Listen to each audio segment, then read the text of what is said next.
கர்த்தராகிய இயேசு கிறிஸ்துவின் இனிய நாமத்தில் உங்கள் அனைவருக்கும் என் அன்பின் வாழ்த்துக்கள். கர்த்தர் உங்களோடு கூட இருந்து உங்களை இன்றைக்கு ஆசீர்வதிப்பாராக.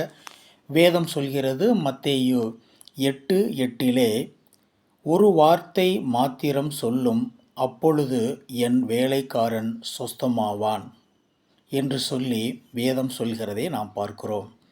இன்றைக்கு எனக்கு அருமையானவர்களே, நம்முடைய வாழ்க்கையிலே தேவனுடைய வாயிலிருந்து ஒரு வார்த்தை புறப்பட்டு வரும்படியாக நாம் காத்து கொண்டிருக்கிறோம்.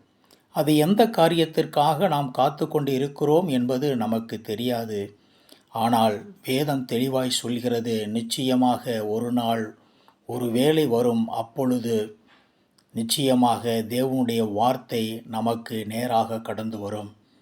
எப்படி அந்த வேலைக்காரன் எவ்வளவு நாட்களாக அவன் திமிர்வாதக்காரனாக இருந்தான் என்பது நமக்கு தெரியாது. ஆனால் ஒரு நாள் வந்தது, கர்த்தருடைய வார்த்தை அவனுக்கு நேராக கடந்து வந்தது, அவன் சுஸ்தமானான். இன்றைக்கு நம்முடைய வாழ்க்கையில் நிச்சயமாக தேவனுடைய வார்த்தை கடந்து வரும். நம்முடைய வாழ்க்கையினுடைய எல்லா பிரச்சனைகளும், வேதனைகளும், நோய்களும் ஒரு நாள் குணமாகும். கர்த்தர் பெரிய காரியங்களை செய்வார். கர்த்தர் தாமே உங்களை ஆசீர்வதிப்பாராக. ஆமேன்.